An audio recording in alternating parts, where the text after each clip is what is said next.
Shalom adik-adik, selamat pagi, selamat hari Minggu. Semoga adik-adik semua di rumah tetap dalam keadaan sehat. Nah, kita mau memulai ibadah, tapi sebelumnya aku mau memperkenalkan pelayan Tuhan pada hari ini. Aku sendiri, Kak Asima, habis itu ada yang main musik, Bang Reinhardt, ada Kak Edes, ada Kak Ratna, ada Kak Ica, dan ada Kak Mary. Nah, kita mau berdoa, jadi aku mau ajak adik-adik semua untuk lipat tangannya, tutup matanya, tundukkan kepalanya. Kita bersatu di dalam doa. Tuhan Yesus yang baik, terima kasih Tuhan atas segala berkat-Mu yang melimpah di dalam kehidupan kami, karena sampai saat ini Engkau masih memberkati dan masih menyertai kami. Tuhan Yesus, kami akan memulai ibadah sekolah minggu pada hari ini. Berkati mata hati dan pikiran kami dari awal firman hingga berakhirnya nanti. Ampuni kami Tuhan atas semua kesalahan yang kami perbuat kepadamu ya Tuhan, supaya berkat yang Tuhan berikan kepada kami layak untuk kami terima dan kami rasakan. Hanya dalam nama anak-Mu Tuhan Yesus Kristus kami berdoa, mengucap syukur dan kami percaya. Terpuji-pujilah bagi nama-Mu kekal untuk selama-lamanya. Amin. Oke, kita akan menyanyikan lagu yang akan dipimpin oleh Kak Ratna. Adik-adik, kita mau puji nama Tuhan. Judul lagu yang pertama adalah Ku Daki-daki Gunung yang Tinggi. Adik-adik bangkit berdiri, Bang Reinhardt dimulai.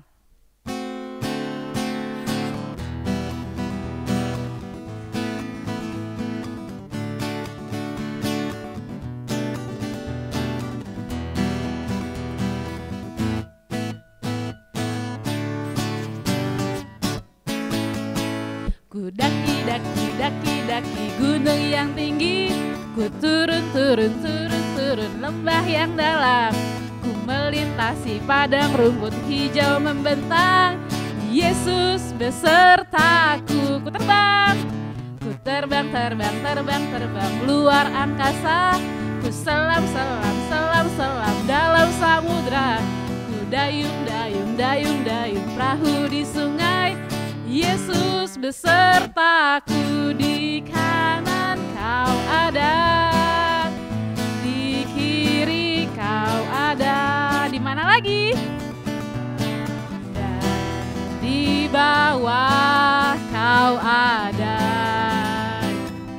di suka kau ada, di dukaku kau ada, karena kau Yesus Tuhan. Adik-adik ulang dari awal, dari bawah. Ku daki-daki gunung yang tinggi, ku turun lembah yang dalam, ku melintasi padang rumput hijau membentang. Yesus besertaku, ku terbang luar angkasa, ku selam dalam samudra, ku dayung perahu di sungai. Siapa? Yesus besertaku, di kanan kau ada, di kiri kau ada, di atas dan di bawah kau ada. Di mana lagi adik-adik? Di suka kau ada, di dukaku kau ada, karena kau Yesus Tuhanku.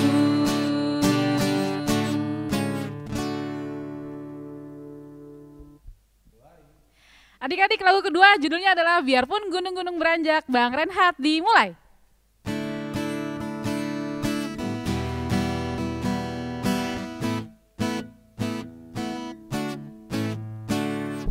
Biarpun gunung-gunung beranjak dan bukit-bukit pun bergoyang, tapi kasih setiamu tak akan beranjak dariku. Biarpun gunung-gunung beranjak, bukit-bukit pun bergoyang, tapi kasih setiamu tak akan beranjak darimu, tak akan beranjak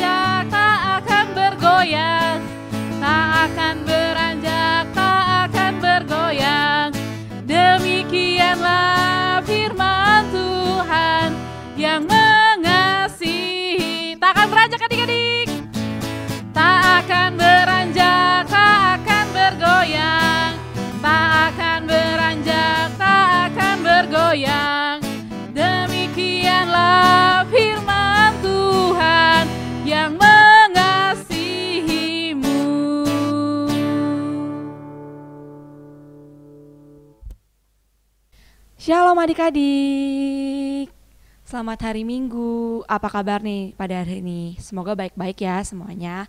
Nah adik-adik, kita mau belajar firman Tuhan pada hari Minggu ini. Sebelumnya mari adik-adik siapkan Alkitabnya, lalu kita persiapkan hati kita bersatu di dalam doa. Ya Tuhan Allah yang maha baik, terima kasih Tuhan untuk kesempatan beribadah, belajar firman Tuhan bersama-sama walaupun secara online Tuhan.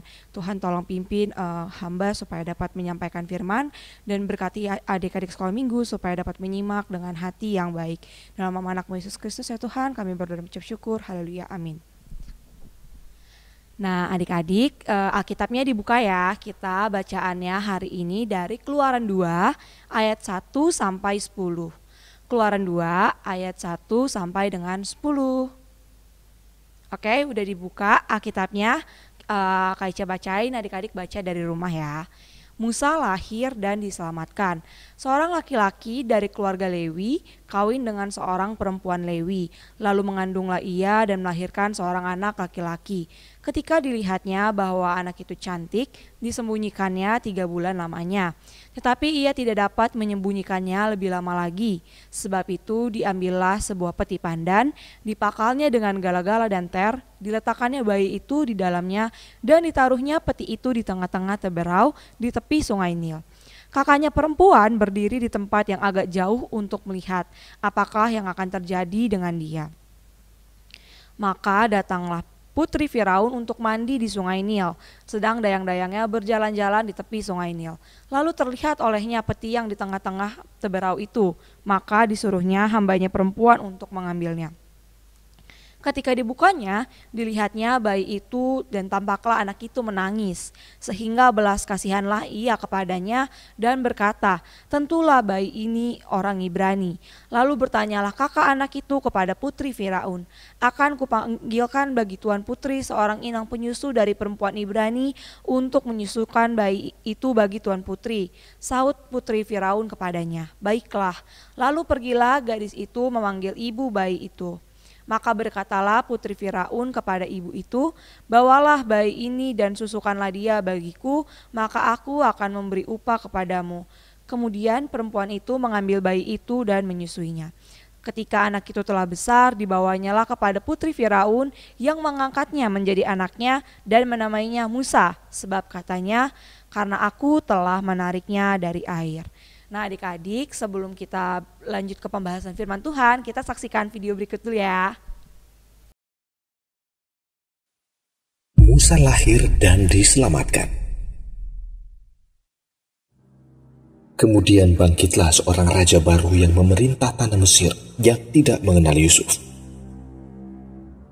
Raja itu melihat bahwa bangsa Israel sudah sangat banyak dan lebih besar jumlahnya daripada orang Mesir. Sebab itu, ditempatkanlah pengawas-pengawas Rodi untuk menindas orang Israel dengan paksa. Mereka harus mendirikan bagi Firaun kota-kota perbekalan. Lalu dengan kejam, orang Mesir memaksa orang Israel dengan pekerjaan yang berat.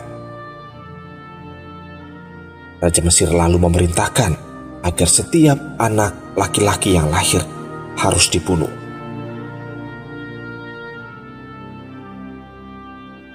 Kemudian ada seorang laki-laki dari keluarga Lewi kawin dengan seorang perempuan. Lalu mengandunglah ia dan melahirkan seorang anak laki-laki. Ketika dilihatnya bahwa anak itu cantik, disembunyikannya anak itu 3 bulan lamanya. Tetapi mereka tidak dapat menyembunyikannya lebih lama lagi. Karena itu, diambillah sebuah peti pandan, dipakalnya dengan gala-gala dan ter. Diletakkanlah bayi itu di dalamnya, dan ditaruhnya peti itu di tengah-tengah teberau di tepi sungai Nil.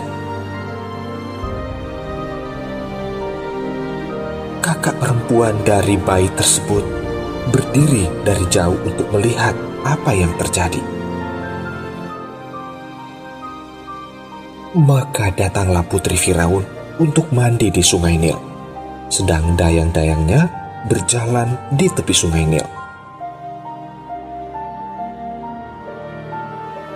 Lalu terlihatlah oleh putri Firaun peti yang ada di tengah-tengah teberau itu. Maka disuruhnyalah hambanya perempuan untuk mengambilnya. Ketika dibuka, dilihatnya bayi itu, dan tampaklah anak itu menangis, sehingga belas kasihanlah putri Firaun kepada bayi itu, dan berkata, "Tentulah ini bayi orang Ibrani." Kakak anak itu kemudian datang kepada putri Firaun untuk berkata, "Akankah kupanggil bagi Tuan Putri seorang inang penyusu dari perempuan Ibrani untuk menyusukan bayi itu bagi Tuan Putri?" Sahut putri Firaun itu kepadanya, "Baiklah."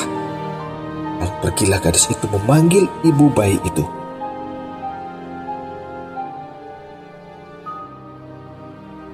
Ketika anak itu telah besar, dibawanyalah kepada putri Firaun yang mengangkatnya menjadi anaknya dan menamainya Musa.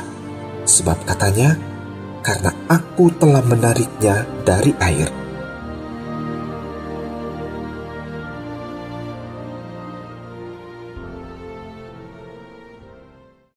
Oke adik-adik, nah setelah kita menonton video tadi, kita jadi tahu ya adik-adik kalau pada saat Musa dilahirkan, Israel dalam masa perbudakan dan dipimpin oleh Raja Firaun. Raja Firaun ini jahat dan dia nggak mau bangsa Israel bertambah besar, bertambah banyak orangnya. Sehingga apa adik-adik?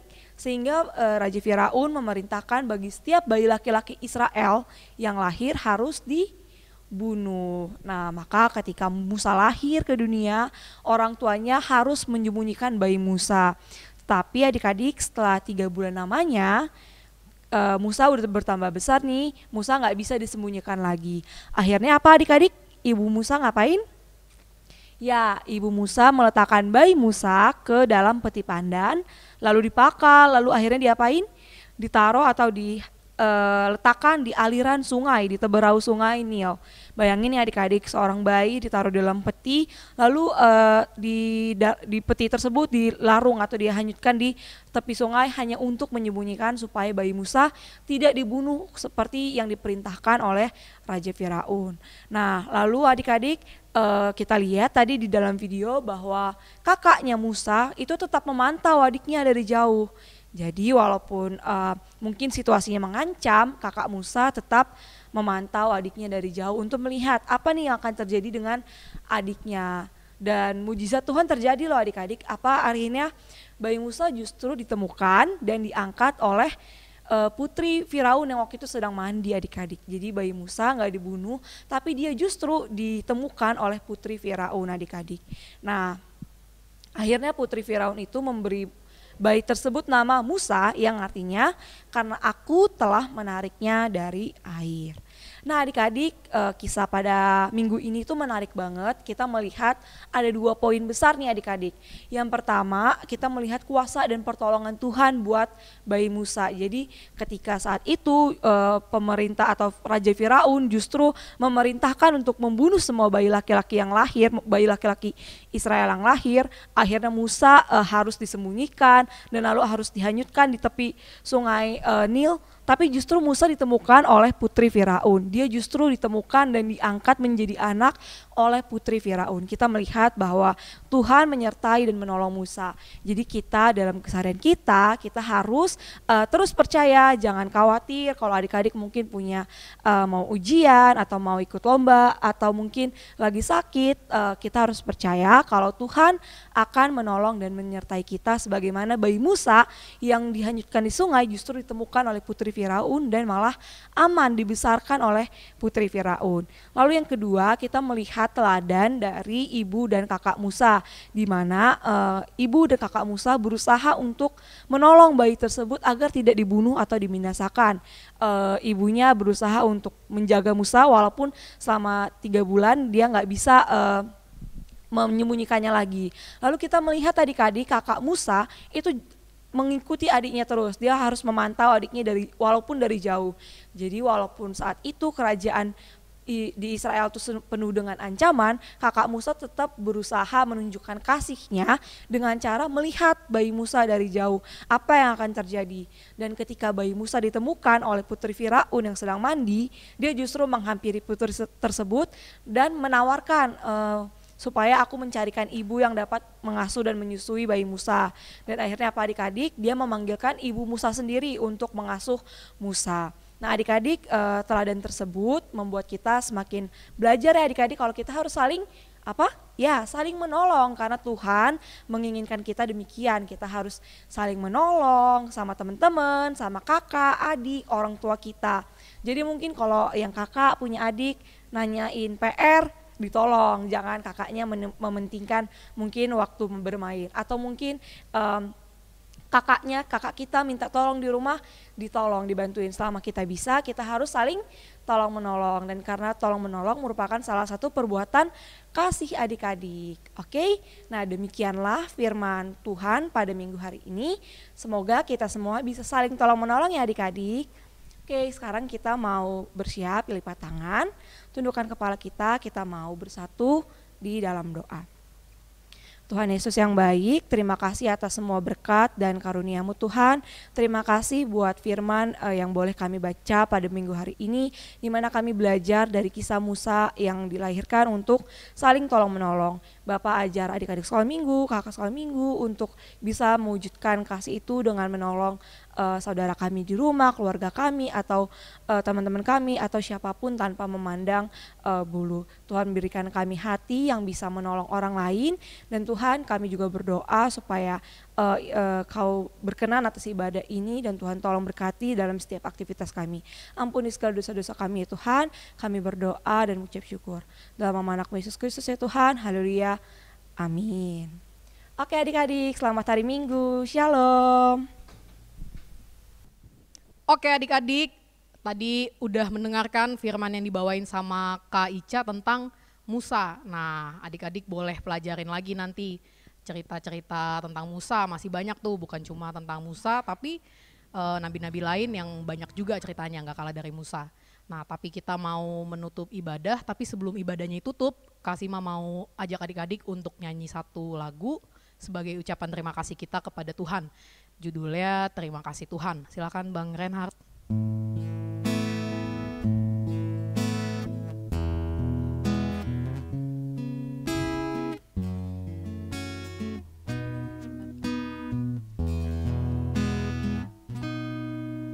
Terima kasih Tuhan untuk kasih setiamu yang ku alami dalam hidupku. Terima kasih Yesus untuk kebaikanmu sepanjang hidupku. Kita nyanyi dari awal ya. Terima kasih Tuhan untuk kasih setiamu yang ku alami dalam hidupku. Terima kasih Yesus untuk kebaikanmu sepanjang hidupku. Terima kasih Yesusku buat anugerah yang Kau beri, sebab hari ini Tuhan adakan syukur bagimu. Sebab hari ini Tuhan adakan syukur bagimu.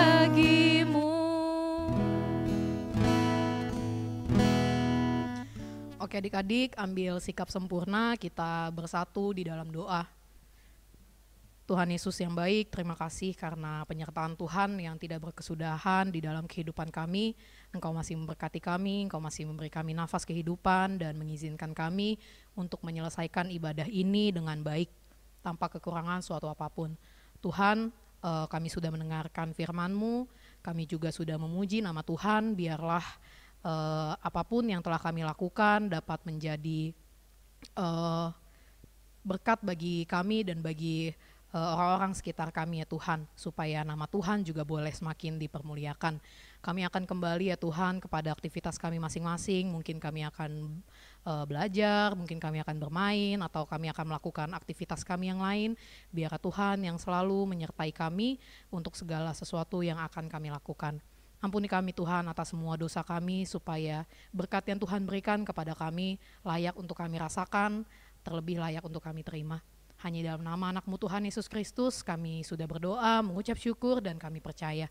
Terpuji-pujilah bagi nama-Mu Tuhan, kekal untuk selama-lamanya. Amin. Oke adik-adik, terima kasih atas waktunya. Sampai bertemu lagi di minggu depan. Shalom, selamat hari